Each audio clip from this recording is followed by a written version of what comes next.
مریم ہمیشہ سے ہی چپ چاپ اور خاموش رہنے والی لڑکی تھی۔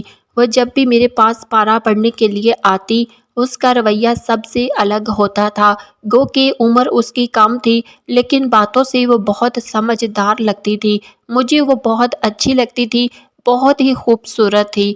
اس کی آنکھوں کا رنگ سبز تھا اور سب کہتے تھے کہ جب زیادہ بڑی ہو جائے گی تو بہت ہی زیادہ خوبصورت بنے گی، اور جو مرد اس کی زندگی میں آئے گا وہ بہت خوش نصیب ہوگا کہ اس سے خوبصورت لڑکی نصیب ہوگی۔ میں مریم کو ہمیشہ زیادہ ہی نوٹ کرتی تھی۔ میں سمجھتی تھی کہ وہ اپنی عمر سے زیادہ بڑی ہے اور بہت سمجھدار ہے۔ کہیں اس کے پیچھے کوئی ایسی ویسی وجہ تو نہیں جس کو جان کر مجھے افسوس ہو، کہیں اس کے ماں باپ اس پر کوئی ظلم تو نہیں کرتے، لیکن ایسی کوئی بات نہیں تھی۔ اور آج میں نے اسے ایسی حرکت کرتے ہوئے دیکھا کہ میں حیران رہ گئی۔ جب میں اس کے پاس گئی تو میں نے اس کے منہ پر تھپڑ دے مارا۔ میں نے کہا کہ تمہیں شرم نہیں آتی؟ خود کے ساتھ یہ سب تم نے کہاں سے سیکھا ہے؟ میں نے کہا کہ نکال لو اسے اپنے کپڑوں کے اندر سے، نکال لو، نکال لو۔ لیکن اس نے وہ چیز جب اپنے کپڑوں کے اندر سے نہیں نکالی اور میں نے اس کے پیٹ پر ہاتھ لگایا تو میں حیران رہ گئی۔ میں 2 قدم پیچھے جا اچھلی، کیونکہ میرے سامنے بیٹھی وہ کم عمر لڑکی اس وقت وہ پورے میرا نام صبا ہے، میری شادی ایک بہت ہی بڑی عمر کے آدمی سے کروا دی گئی تھی۔ میں ایک باپردہ اور اچھے خاندان کی لڑکی تھی۔ میں نے قرآن حفظ کیا ہوا تھا اور عالمہ کا کورس بھی کیا ہوا تھا۔ مجھے لگا تھا شاید میری زندگی بھی اچھی ہوگی، میری زندگی میں کوئی شخص آئے گا، کیونکہ میں نے کبھی کسی کے ساتھ کچھ برا نہیں کیا۔ پر میرے ماں باپ پر بہت قرض تھا، انہوں نے وہ قرض اتارنے کے لیے میری شادی کروا دی۔ میرے شوہر کی عمر میں اور میری عمر میں پورے 23 سال کا فرق تھا۔ میرا شوہر بوڑھا تھا، دکھنے میں دبلا پتلا تھا تو زیادہ برا نہیں لگتا تھا، لیکن یہ کیا کہ اس کی حرکتیں بھی بہت بری تھی۔ وہ ہر آتی جاتی عورت کو دیکھتا اور اپنی آنکھیں سینکتا رہتا۔ میرا اسلام اور دین پڑھنے کا کیا فائدہ کہ میں اس کو سمجھا بھی نہیں سکتی۔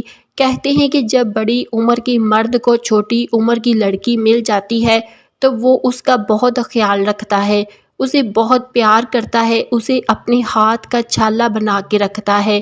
لیکن یہاں پر تو یہ سسٹم بھی الٹا تھا۔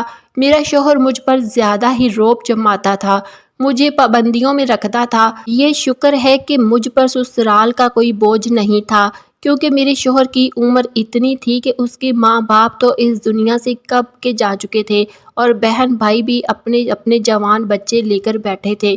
اب ہم نے بھی رہنے کے لیے کوئی جگہ تلاش کرنی تھی تو ہمیں ایک مناسب جگہ مل گئی۔ یہ ایک اچھی فیملی تھی، ان کی ایک ہی بیٹی تھی جس کا نام مریم تھا۔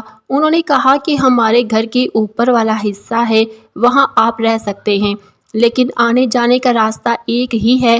ان لوگوں نے کہا کہ ہمیں کوئی مسئلہ نہیں، کیونکہ وہ میرے شوہر کو پہلے سے جانتے تھے اور اس عورت کے شوہر کے ساتھ میرے شوہر کی کافی دوستی تھی، ایک ہی جگہ پر یہ کام کرتے تھے، اسی لیے ان کا کہنا تھا کہ بس گھر میں ایک خاندان کی طرح رہ لیں گے، نہ آپ ہمارے معاملے میں بولیے گا نہ ہم آپ کے معاملے میں بولیں گے۔ کرایہ بھی انہوں نے زیادہ نہیں بتایا تھا۔ ہم لوگوں نے کہا کہ ٹھیک ہے، اور یوں میں مریم کی امی اور ابو کے ساتھ ان کے گھر میں اوپر والے حصے پر رہنے لگی۔ اپنے شوہر کی بہت منتیں کی، بہت سمجھایا کہ دل نہیں لگتا میرا، اسی لیے مجھے چھوٹا سا مدرسہ کھولنے دیں۔ جب کہیں جا کے وہ مان گیا، اور مریم کی امی نے بھی کہا کہ ہاں آپ بے شک مدرسہ کھول لیں، ہمیں بھی کوئی مسئلہ نہیں ہے، یہ تو اچھی بات ہے، ہو سکتا ہے آپ کے حوالے سے ہمیں بھی تھوڑا ثواب مل جائے۔ میرے پاس محلے کی 20-25 لڑکیاں آرام سے آ جاتی تھی۔ میرے خامد نے کہا کہ صرف لڑکیوں کے لیے ہی مدرسہ بنانا، مجھے تو کوئی مسئلہ نہیں تھا، لڑکیاں ہوں یا لڑکے، میں نے تو قرآن کی تعلیم دینی تھی، کیونکہ میرا سارا سکون اب انہی چیزوں میں رہ گیا تھا۔ میرے شوہر سے مجھے کوئی سکون نہیں ملتا تھا، وہ مجھے کسی چیز کی طرح رکھے ہوئے تھا کہ جب ضرورت پڑی تو پاس بلا لیا، ورنہ کونے میں پڑی رہے، کوئی فائدہ نہ کوئی نقصان۔ اس کے گھر کے کام ہو جاتے تھے، کھانا بنایا مل جاتا تھا، کپڑے استری ہوئے مل جاتے تھے، اسے مجھ سے اور کوئی مطلب نہیں تھا۔ شاید اس نے شادی اسی لیے کی تھی کہ بڑھاپے میں اکیلا کہاں خوار ہوگا۔ بہن بھائیوں نے اسے 4 مہینے رکھا تھا، اس کے بعد ہاتھ جوڑ دیے کہ ہم تمہارے نخرے نہیں برداشت کر سکتے، تمہاری وجہ سے ہماری بیویوں کے ساتھ لڑائی ہوتی ہے، کیونکہ میرے شوہر کے واقعی بڑے نخرے ہیں۔ اس کا نام وقاص تھا، اس کو اپنے کپڑے بالکل صاف ستھرے اور کھانا وقت پر ملے، گرم گرم ہونا چاہیے، کوئی بھی ایسی چیز گھر میں نہ پکے جو اس کو پسند نہیں۔ آدھی چیزیں یہ کھاتا نہیں تھا، آدھی چیزوں سے اس کو مسئلہ ہوتا تھا، کیونکہ اس کی عمر کا تقاضا تھا، اسی لیے بس جو اس کو پسند ہوتا گھر میں وہی بنتا تھا۔ میں صبر شکر کر کے کھا لیتی تھی۔ امی ابو میرے سامنے کیا بولتے، انہوں نے تو اپنے گھر کے قرضے اتارنے کے لیے مجھے قربان کیا تھا۔ کبھی کبھی فون پر بات کرتے، اگر میں دل کی کوئی بات کرنا چاہتی تو کہتے کہ بیٹا سب کے ساتھ ہی ایسے ہوتا ہے، زندگی ایسے ہی ہوتی ہے، شادی کوئی مذاق نہیں۔ میں بھی خاموش ہو جاتی، مجھے تو ان سے شاید بات بھی نہیں کرنی چاہیے تھی، لیکن ماں باپ تھے تو دل تنگ ہو جاتا تھا۔ اللہ نے مجھے اولاد بھی نہیں دی، شادی کو سال ہو گیا تھا، سوچتی تھی کہ ایک اولاد ہو جاتی تو میری زندگی میں کوئی تو خوشی آ جاتی، میرا دل اس کی طرف لگ جاتا، لیکن جو میرے شوہر کے حالات تھے، مجھے نہیں لگتا تھا کہ میرے ہاں اولاد ہونے والی ہے۔ ہمارے گھر کے سامنے والے گھر میں بھی ایک بہت اچھی فیملی رہتی تھی، ان کے گھر سے 2 لڑکیاں میرے پاس پڑھنے کے لیے آتی تھی۔ ایک دن ان کی ماں آئی، اس نے کہا کہ یہ میری بیٹیوں کا آپ نے خاص خیال رکھنا ہے، اپنے گھر میں ان کو کبھی نہیں مارنا، سنا ہے کہ جو لوگ سپارہ وغیرہ پڑھاتے ہیں وہ مارتے بھی ہیں۔ میں نے کہا کہ نہیں، میں لڑکیوں کو نہیں مارتی۔ جب میں نے اس عورت کو دیکھا تو اس کی عمر کافی زیادہ تھی، لیکن جب اس کے شوہر کو دیکھا تو حیران رہ گئی۔ ایک دن مریم کی ماں کے ساتھ سبزی لینے گئی تو اس نے مجھے بتایا کہ جو عورت سامنے رہتی ہے نا، یہ اس کا شوہر ہے۔ جب میں نے اس کو دیکھا تو میرے تو قدموں تلے سے گویا کہ زمین ہی نکل گئی، کہاں وہ عورت اور کہاں یہ لڑکا، ایسا لگتا تھا کہ یہ اس کا بیٹا ہے۔ میں نے کہا آپ کو غلط فہمی ہوئی ہے، شاید یہ اس کا بیٹا ہے۔ تو مریم کی ماں نے کہا کہ نہیں، میں تو یہاں پر 20 سال سے رہ رہی ہوں، میری تو جوانی بھی یہی گزری ہے، بچپن بھی، پھر شادی بھی اسی محلے میں ہو گئی، مجھے اچھی طرح پتہ ہے یہ اس کا شوہر ہے۔ میں نے کہا کہ یہ کیسی بے جوڑ شادی ہے؟ اس نے کہا کہ تمہاری شادی بھی تو بے جوڑ ہے۔ میں نے کہا کہ ہاں، میری شادی کا بھی یہی حال ہے، لیکن مرد بڑا ہو تو کوئی اتنا زیادہ سوال جواب نہیں کرتا، لیکن عورت بڑی ہو تو زمانہ جینے نہیں دیتا۔ اس نے کہا کہ ان کے ساتھ بھی یہی حال ہے، لیکن ان دونوں میں اتنی محبت ہے، یہ کسی بات کی پرواہ نہیں کرتے۔ میں نے کہا کہ یہ بات تو آپ کی سچ ہے، اگر شادی بے جوڑ ہو لیکن محبت ہو تو پھر زندگی گزر جاتی ہے، لیکن یہاں تو نہ محبت ہے نہ ہی جوڑ ہے۔ مریم کی ماں مجھے تسلی دیتی تھی، وہ بہت اچھی عورت تھی، اس نے اپنی بیٹی کی تربیت بھی بہت اچھے سے کی تھی، ایسا نہیں تھا کہ وہ لڑکی کوئی شرارت کرتی ہو، ادھر ادھر بھاگتی ہو، محلے میں نکل جاتی ہو، دوپٹہ ہمیشہ اس کے سر پر ہوتا تھا، روز پڑھنے آتی تھی، روز اسے سبق یاد ہوتا تھا، کبھی کبھی میرے گھر کی کام کرنے کی کوشش کرتی تھی، میں کہتی تھی کہ نہیں کرو، کہتی تھی کہ نہیں، آپ اکیلی ہیں اور استاد تو ماں باپ کی جگہ ہوتے ہیں، مگر آپ کے گھر کا کام کروں گی تو مجھے تو نیکیاں ہی ملیں گی۔ میری بھی اس کے ساتھ کافی دوستی ہو گئی، کیونکہ ہم ایک ہی گھر میں رہتے تھے۔ کبھی کبھی آ جاتی تھی کوئی چیز لے کر، میں بھی اسے کچھ پیسے دے دیتی کہ جا کر کچھ کھا لینا، یا کوئی اچھی چیز بناتی تو اس کے لیے ضرور بھیجتی تھی۔ لیکن ایک دن بڑا عجیب معاملہ ہوا، اس کے گھر والے شادی میں جا رہے تھے، انہوں نے کہا کہ میں مریم کو اپنے پاس رکھ لوں، میں مان گئی، میں نے کہا کہ ہاں میرے پاس تو یہ بہت خوش رہتی ہے، میں رات کو دوسرے کمرے میں اس کے ساتھ سو گئی۔ میرے شوہر کو اس بات سے مسئلہ ہوا تو میں نے ان سے کہا کہ رات کی بات ہے، صبح مریم کو ناشتہ بنا کے دیا، لیکن جب وہ ناشتہ کر رہی تھی تو اس کو الٹی آ گئی۔ میں نے کہا کہ کیا بات ہے؟ کہنے لگی کہ میرے پیٹ میں بہت درد ہے، ہم لوگوں نے رات کو پیزا منگوا کے کھایا تھا، شاید اسی لیے اس کے پیٹ میں درد تھا۔ میں نے کہا کہ اپنی امی کو نہیں بتانا ورنہ پھر وہ تمہیں یہاں نہیں بھیجے گی۔ اس نے کہا کہ میں نہیں بتاؤں گی۔ میں نے اسے پیٹ درد کی دوا دے دی۔ اس کی امی نے جس شادی میں جانا تھا رات کو وہی رہنا تھا، کیونکہ شادی دوسرے شہر میں تھی، لیکن اگلی رات سے پہلے وہ لوگ واپس آ گئے۔ میں نے ان کی بیٹی ان کے حوالے کر دی۔ ابھی کچھ ہی دن گزرے تھے کہ مریم کی حرکتوں میں مجھے کچھ تبدیلی محسوس ہو رہی تھی۔ آج کل اس کا چہرہ بالکل پیلا رہتا تھا۔ وہ بہت بیمار بھی رہتی تھی، کبھی پیٹ درد ہو گیا، کبھی الٹی لگ گئی۔ ایک دن تو ایسا ہوا کہ وہ زیادہ ہی بیمار ہو گئی۔ رات کے ٹائم اسے ڈاکٹر کے پاس لے کر گئے۔ میں صبح اس کو پوچھنے کے لیے گئی تو اس کی ماں نے کہا کہ الٹی سیدھے چیزیں جو کھاتی رہتی ہے، بڑی ہو رہی ہے نا، اسی لیے ایسا تو ہوتا ہے۔ میں نے کہا کہ ہاں، بلغت آ رہی ہے تو تھوڑی بہت جسمانی تبدیلیاں بھی آتی ہیں، آپ پریشان نہیں ہوں، سب کچھ نارمل ہے۔ ایک ڈیڑھ مہینہ اسی طرح گزر گیا۔ مریم کے پیچھے تو جیسے بیماریاں ہی پڑ گئی تھی، لیکن پھر بھی وہ چلتی پھرتی رہتی تھی۔ اس کی ماں کہتی تھی کہ بچہ بیمار ہو اور اسے بیماروں کی طرح ایک جگہ بٹھا دو تو وہ اور بیمار ہو جاتا ہے، اسی لیے اگر کوئی بیمار ہو تو اس کو چلنے پھرنے دو، پھر وہ ٹھیک ہو جاتا ہے۔ وہ گھر میں لگ کے ادھر ادھر پھر کے اپنی بیماری کے بارے میں بھول جاتی تھی۔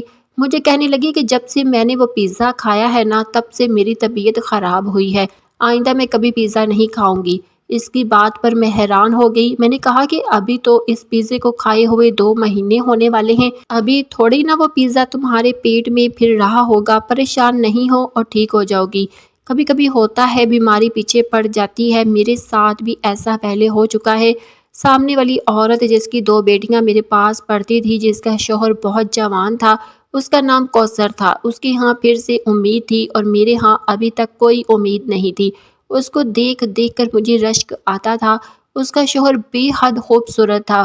وہ بتاتی تھی کہ وہ بہت اچھا انسان ہے، کبھی کبھی گھر آ جاتی تھی تو سلام دعا، کبھی چائے پر بات چیت بھی ہو جاتی تھی۔ آج کل اس کا پیٹ بڑھنے لگا تھا اور وہ اپنے پیٹ کو چھپاتی بھی نہیں تھی۔ ایک دن میں نے اسے کہا کہ تم کھلے کپڑے پہنا کرو، پھر کوئی بڑی سی چادر لے لیا کرو، تمہاری تو اپنی بیٹیاں بھی چھوٹی ہیں اور محلے میں بھی تم ایسے پھرتی ہو۔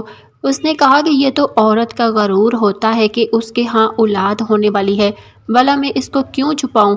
جانے کیوں مجھے ایسا لگا جیسے وہ مجھے طعنہ دے رہی ہے، اور پھر میں نے سوچا کہ اس کی میرے ساتھ کون سی دشمنی ہے جو وہ مجھے طعنہ دے گی۔ میں نے کہا کہ ہاں، لیکن نظر بھی لگ جاتی ہے۔ کہنے لگی کہ توبہ توبہ، اللہ بری نظر سے بچائے۔ آج کل تو ہر دوسرے گھر کی یہی کہانی، کسی کے ہاں اولاد نہیں ہوتی، کسی کی اولاد پیدا ہو کر مر جاتی ہے، لیکن اللہ کا شکر ہے میرے ہاتھوں 7 سال میں یہ تیسری اولاد ہے اور اس دفعہ میرے ہاں بیٹا ہونے والا ہے۔ میں نے پتہ بھی کروا لیا ہے۔ میں نے کہا کہ اللہ تمہارے بیٹے کو صحت زندگی دے۔ اس نے مجھے اپنے شوہر کے بارے میں بتانا شروع کر دیا کہ روز میرے لیے پھول لے کر آتا ہے، میری سالگرہ ہو، عید ہو، تہوار ہو، مجھے ایسے ایسے تحفے دیتا ہے کہ سب حیران رہ جاتے ہیں۔ کبھی کبھی لوگ اس کو کوئی بات کر دے تو لڑنے مرنے پر بھی آ جاتا ہے کہ یہ میری بیوی کے بارے میں کوئی بات نہ کی جائے۔ میں بڑی حیران ہوتی تھی۔ میں نے مریم کی ماں سے یہ ساری باتیں کی تو اس نے کہا، دیکھو، سکے کے 2 پہلو ہوتے ہیں، اتنی یہ کوئی حور پری نہیں ہے۔ دراصل اس کا باپ بہت زیادہ امیر ہے، جس گھر میں یہ رہتی ہے وہ بھی اس کے باپ کا ہے اور اس کے گھر کے سارے خرچے بھی اس کا باپ اٹھاتا ہے، شاید اسی لیے اس کا شوہر اس کے اتنے ناز نخرے اٹھاتا ہے۔ میں نے کہا کہ اگر اتنے ناز اس لیے بھی اٹھاتا ہے تو کیا وہ یہ نہیں سوچتا کہ وہ کتنا جوان ہے اور یہ تو ادھیڑ عمر عورت ہے اور اس کا وزن بھی بہت زیادہ ہے۔ مریم کی ماں کہنے لگی کہ کچھ لوگ نہیں سوچتے، محبت تو اندھی ہوتی ہے۔ میں نے کہا کہ ہاں، لیکن ہمارے حصے میں تو اندھی محبت بھی نہ آئی، ہم تو محبت کو نہ آنکھوں کے ساتھ نظر آئے نہ بنا آنکھوں کے۔ وہ کہنے لگی کہ خود پر ترس نہ کھایا کرو، ایک دن سب کچھ ٹھیک ہو جائے گا۔ کوثر کو سب دیکھتے تھے کہ کیسے وہ اپنے پیٹ کی نمائش کرتے پھرتی، کبھی بچوں کے کپڑے لیتی، کبھی کچھ کرتی۔ ہم اسے منع کرتے ہیں کہ اتنا دکھاوا نہیں کیا کرو، لیکن وہ نہیں مانتی تھی۔ وہ کہتی تھی کہ میرا غرور ہے، لیکن وہ یہ بھول گئی کہ جہاں غرور ہو وہاں شیطان ہوتا ہے، کیونکہ یہ وہی عمل ہے جو شیطان نے کیا تھا، لیکن ہم پھر بھی اس کے لیے دعا ہی کرتے تھے۔ ایک دن میں نے مریم کو دیکھا، وہ بہت زیادہ املی کھا رہی تھی۔ میں نے کہا کہ مت کھاؤ، اس سے تمہارا گلا خراب ہو جائے گا۔ اس نے کہا کہ میرا ہمیشہ کھانے کو دل کرتا ہے، میں کیا کروں؟ میں نے کہا کہ اس عمر میں ہوتا ہے، لیکن کم کھایا کرو، نہیں تو بیمار ہو جاؤ گی، پہلے ہی تم ابھی تک ٹھیک نہیں ہوئی۔ اس کے بعد میں نہ جانے کیا ہوا کہ مریم کی ماں نے اسے میرے پاس بھیجنا چھوڑ دیا۔ 3-4 دن تک وہ نہیں آئی، کہنے لگی کہ بیمار ہے۔ اس کے بعد جب بھی میں اسے بلاتی یا کہتی یا پیغام بھجواتی تو کہتی کہ اس نے نہیں آنا۔ اسی طرح کرتے کرتے 10-15 دن گزر گئے۔ میں بھی اپنی روٹین میں لگی رہی۔ ایک دن ٹائم نکال کر اس کی ماں کے پاس چلی گئی۔ مجھے مریم کافی دن سے نظر بھی نہیں آئی تھی۔ میں نے کہا کہ کیا بات ہے، کیا زیادہ طبیعت خراب ہے؟ اس نے کہا کہ طبیعت تو بہتر ہے، لیکن اس کے ابو نے کہا ہے کہ اب یہ بڑی ہو رہی ہے، اسی لیے اس کو زیادہ آنا جانا نہیں کروانا۔ میں نے کہا کہ کیا آنا جانا؟ بس یہاں سے اوپر ہی تو آنا ہے، ابھی تو اس کی قرآنی تعلیم رہتی ہے، سپارہ پورا نہیں ہوا۔ اس کی ماں کہنے لگی کہ بعد میں کروا لیں گے، کون سا وقت نکلا جا رہا ہے۔ مجھے اس کی یہ بات سمجھ نہیں آئی کہ ابھی کروانے میں کیا قباحت تھی۔ پھر بھی میں نے زیادہ زور نہیں دیا کہ کہیں یہ نہ سوچے کہ میں اس کی بیٹی کو اپنے پاس بٹھا کر اپنے گھر کی کام کروانا چاہتی ہوں۔ میں نے کہا کہ ٹھیک ہے، آپ نے جب بھیجنا ہو آپ بھیج دیجئے گا۔ لیکن پھر اگلے ہی دن مجھے رات کو 1122 والوں کی کال آئی۔ وہ نیچے گھر میں آئے تھے۔ میں نے اپنے شوہر کو کہا کہ آپ جا کر دیکھیں کہ نیچے غیر مرد ہوں گے، تو میں تو نیچے نہیں جا سکتی۔ اس نے کہا کہ مجھے نیند آ رہی ہے، مجھے تنگ نہیں کرو، سونے دو مجھے۔ میرے شوہر کو بھلا کسی کی کیا پرواہ، اس کو تو اپنی ہی پرواہ رہتی تھی۔ میں بھی خاموش ہو گئی۔ صبح مریم کی ماں سے پوچھا تو اس نے کہا کہ نہیں، ہمارے گھر نہیں آئے تھے، سامنے والے گھر میں آئے تھے، شاید کوثر کی طبیعت خراب ہو گئی ہوگی، جبکہ مجھے اچھی طرح یاد ہے کہ آواز ہمارے گھر سے ہی آ رہی تھی۔ آخر ایک ہی گھر تھا، اتنا فاصلہ تو نہیں تھا، پتہ نہیں وہ مجھ سے جھوٹ کیوں بول رہی تھی۔ ایک دن میں نے اپنے شوہر سے اپنے دل کی بات کر دی، کیونکہ اور کوئی تھا نہیں۔ میں نے کہا کہ اس لڑکی کو وہ میرے پاس نہیں بھیجتی، کہیں کوئی ایسی ویسی بات تو نہیں ہو گئی۔ میرے شوہر نے کہا کہ نہیں بھیجتی تو نہ بھیجے، ہم کیا کریں، ویسے بھی وہ اس کے پیسے نہیں دیتی تھی۔ میں نے کہا کہ پیسوں کی بات نہیں ہے، پیسے نہ دینے کے لیے تو میں نے خود کہا تھا، آخر ہم ان کے گھر میں رہتے ہیں، ان کی بیٹی کو قرآن پڑھانے کے پیسے لینا اچھا نہیں لگتا۔ میرے شوہر نے کہا کہ پھر باقیوں سے بھی نہ لیا کرو۔ میں نے کہا کہ باقیوں سے نہ لوں تو میرے خرچے کیسے چلیں گے، آپ تو مجھے 1 روپیہ بھی نہیں دیتے۔ بس اسی طرح میرے شوہر کے ساتھ میری لڑائی ہو گئی اور وہ لڑ جھگڑ کر گھر سے چلا گیا۔ لیکن مریم میرے پاس کیوں نہیں آ رہی تھی، یہ سوال ابھی بھی میرے دل میں تھا۔ ایک دن اس کی ماں کہیں گئی ہوئی تھی تو سوچا میں خود ہی جا کر اس سے پوچھتی ہوں کہ کیا معاملہ ہے۔ جب میں اس کے پاس گئی تو وہ سامنے کمرے میں بیٹھی تھی۔ اس کو دیکھ کر میں حیران رہ گئی۔ وہ کسی حاملہ عورت کی طرح اپنے پیٹ پر کپڑا ڈال کر بیٹھی تھی اور وہ اپنے پیٹ کو سہلا بھی رہی تھی اور کہہ رہی تھی کہ میرا بچہ اس دنیا میں جلدی آنے والا ہے۔ میں نے کہا یہ کس قسم کا کھیل کھیل رہی ہو، اس کی تربیت کیسی ہوئی ہوگی؟ اگر یہ اس قسم کے کھیل کھیلتی ہے تو میں فوراً اس کے پاس گئی۔ میں نے کہا یہ کیا کر رہی ہو، تمہیں شرم نہیں آتی؟ کس کو دیکھا ہے تم نے؟ جبکہ مجھے پتا تھا کہ اس نے ریحانہ کو ہی دیکھا ہوگا، تبھی تو وہ ایسا کر رہی تھی۔ میں نے کہا کہ نکال لو اسے اپنی قمیض کے اندر سے، یہ کیا تم نے اپنی قمیض میں ڈال کر اپنا پیٹ بنا رکھا ہے؟ لیکن جب میں اس کے پاس گئی تو اس کی قمیض، اس کے اندر کچھ نہیں تھا، وہ اس کا پیٹ ہی تھا۔ میں 2 قدم پیچھے ایسے ہٹ گئی کہ جیسے مجھے کرنٹ لگ گیا ہو۔ میں نے کہا کہ یہ کیا ہے، کیا ہے یہ؟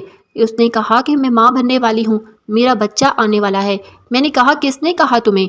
اس نے کہا کہ بابا اور امی نے بتایا۔ میں حیران رہ گئی، میری سانس تیز ہو گئی، میں پریشان بھی ہو گئی۔ میں فوراً اوپر کی طرف بھاگی۔ میں نہیں چاہتی تھی کہ اس کی ماں آ جائے اور وہ کہے کہ تم ہماری اجازت کے بغیر ہماری بیٹی سے کیسے باتیں کر رہی ہو، جبکہ میں اس بات پر حیران تھی کہ یہ سب کچھ اس لڑکی کے ساتھ کس نے کیا تھا، اور اس کی ماں باپ کو پتہ تھا پھر بھی وہ کچھ نہیں کر رہے تھے۔ شاید اس دن 1122 والے اسی لیے آئے تھے، کیونکہ اس کی طبیعت خراب ہو گئی تھی۔ رات ہوئی تو مجھے نیند ہی نہیں آ رہی تھی۔ ارادہ کر لیا کہ صبح اس کی ماں سے بات کروں گی، اور صبح ہی بات کرنے چلی گئی۔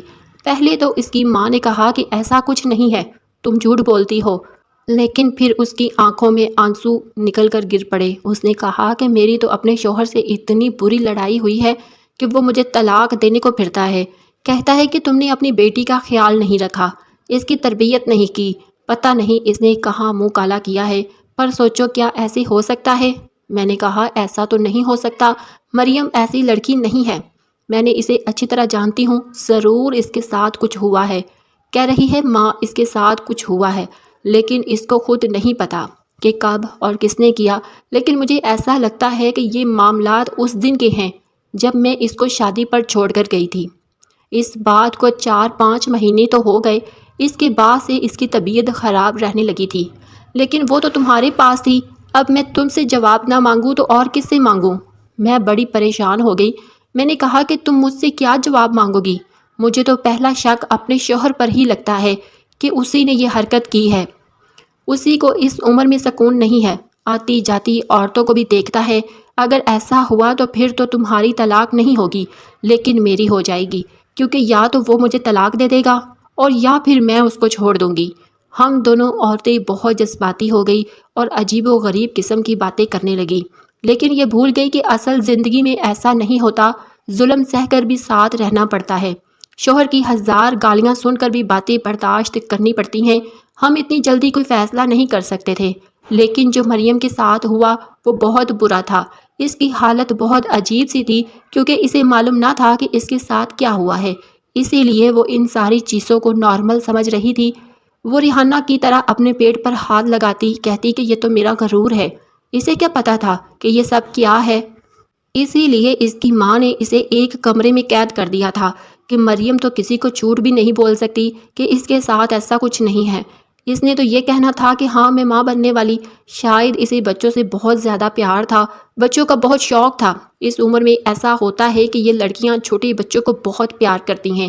اس کی ماں نے کہا کہ میرے شوہر نے مجھے کہا ہے کہ یہ سب کچھ تمہاری وجہ سے ہوا ہے، اسی لیے تم ہی جواب دو گی، خود تو وہ باہر کے ملک جانے کی تیاری کر رہا ہے، اگلے ہفتے اس کی سیٹ ہے، اس نے کچھ لوگوں سے ادھار لیا ہے اور اب وہ ملک سے باہر جا رہا ہے، وہ کہتا ہے کہ یہاں پر گزارا نہیں ہوتا، لیکن میں پیچھے اکیلی رہ جاؤں گی، میں کیا کروں؟ میں بہت پریشان ہوں۔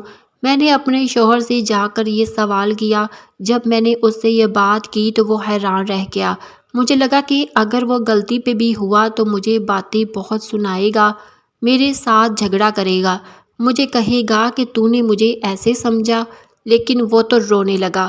میں نے کہا کہ کیا ہو گیا، رو کیوں رہے ہو؟ مجھے اتنی تکلیف دی، کبھی میری تکلیف پر تو نہیں روئے، اب خود پر الزام لگ گیا تو رو رہے ہو؟ اس نے کہا کہ میں اس بات پر رو رہا ہوں کہ کس نے اس کے ساتھ یہ حرکت کی، کیونکہ میں تو ایسا سوچ بھی نہیں سکتا، اور تمہاری سوچ اور الزام پر مجھے کوئی افسوس نہیں ہے، ظاہر ہے تم تو میرے بارے میں ایسے ہی سوچو گی نا، لیکن میں اتنا برا آدمی بھی نہیں ہوں جتنا تم نے مجھے سمجھ لیا ہے۔ ارے ایسے تو کوئی بہت ہی برا آدمی کر سکتا ہے، میں اگر رنگین مزاج ہوں تو میں نے تم سے شادی کی ہے نا، میں نے نکاح کیا ہے تم سے، مانا کہ تم کم عمر ہو لیکن نکاح تو کر کے لایا ہوں نا، دوسری عورتوں کو دیکھ لیتا ہوں لیکن کسی کے پیچھے تو نہیں جاتا، میں نے ایسا کچھ نہیں کیا۔ میرے شوہر نے مجھے یقین دلایا، میں نے کہا کہ پھر میری مدد کرو اس شخص کو تلاش کرنے میں جس نے یہ سب کچھ کیا ہے۔ مریم کا باپ تو ساری ذمہ داریاں چھوڑ کر مسئلے سے ہاتھ جھاڑ کر باہر کے ملک چلا گیا ہے، اب ہماری ذمہ داری تھی، ہم نے اس کا ٹیسٹ کروایا، ڈاکٹر نے کہا کہ DNA ٹیسٹ سے پتہ چل جائے گا، اور ڈاکٹر نے یہ خبر بھی سنائی کہ بچہ ہے تو صحیح لیکن نشوونما نہیں پا رہا، اسی لیے زیادہ وقت تک شاید صحیح نہ رہے اور خود ہی اس کے جسم سے نکل جائے۔ ڈاکٹر نے اسے دوائی وغیرہ بھی دے دی کیونکہ بچہ نشوونما نہیں پا رہا تھا۔ ہم لوگوں نے محلے کے لوگوں کو کہا کہ ٹیسٹ کروائیں گے اور اس آس پاس کے جتنے بھی گھر لگتے ہیں سبھی مردوں کے ٹیسٹ ہوں گے۔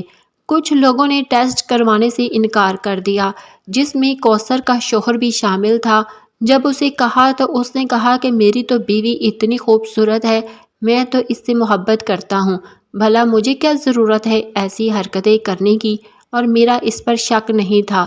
لیکن کچھ لوگ بالکل بھی ٹیسٹ نہیں کروا رہے تھے تو پولیس کو بلوایا گیا، پولیس نے کہا کہ سب کے ٹیسٹ ہوں گے، کوثر کے شوہر کا بھی ٹیسٹ کروا لیا گیا، اور یہ دیکھ کر ہم حیران رہ گئے کہ یہ سب اسی کا کیا دھرا تھا، کیونکہ اس نے شادی تو دولت کے لیے کی تھی۔ اسے کوثر کی ذات میں کوئی دلچسپی نہیں تھی، اسے صرف بچے پیدا کرنے کے لیے رکھا ہوا تھا، اور نظر اس کی مریم پر تھی جو کہ بہت ہی زیادہ خوبصورت تھی۔ کوثر کو جب یہ بات پتہ چلی تو وہ بہت حیران رہ گئی۔ وہ تو اپنے شوہر کی محبت کا دم بڑھتی تھی، کہتی تھی کہ میرا شوہر تو کسی کی طرف آنکھ اٹھا کے نہیں دیکھتا، میرا گرویدہ ہے۔ لیکن اب وہ خاموش ہو گئی۔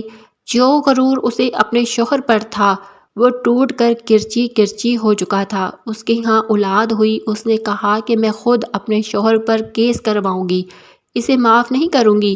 اس نے میرے لیے آج تک کچھ نہیں کیا، میرے باپ کی دولت پر پلتا رہا۔ بس میں یہ سوچ کر گزارا کرتی رہی کہ چلو مجھ سے محبت تو کرتا ہے، لیکن اگر یہ اس کی محبت تو میں اسے کبھی معاف نہیں کروں گی۔ اس کے شوہر پر کیس ہو گیا، اس کو سزا بھی ہو گئی۔ مریم کے جسم میں پلنے والا بچہ اس دنیا میں آنے سے پہلے ہی ختم ہو گیا، کیونکہ وہ بہت کم عمر تھی۔ جب تک اس کا باپ واپس آیا تب تک مریم پوری طرح سے جوان ہو چکی تھی۔ اس کی ماں نے ایک جگہ اس کا نکاح بھی کروا دیا۔ اب کچھ مہینے بعد اس کی شادی ہے۔ یہ سب کچھ بہت ہی عجیب تھا، ابھی بھی یاد کرتی ہوں تو عجیب سا محسوس ہوتا ہے۔ اپنے محلے میں ہی، اپنے ہی گھر میں ہونے والی اس حرکت کے بارے میں جب بھی سوچتی ہوں تو وہ دل عجیب سا ہو جاتا ہے۔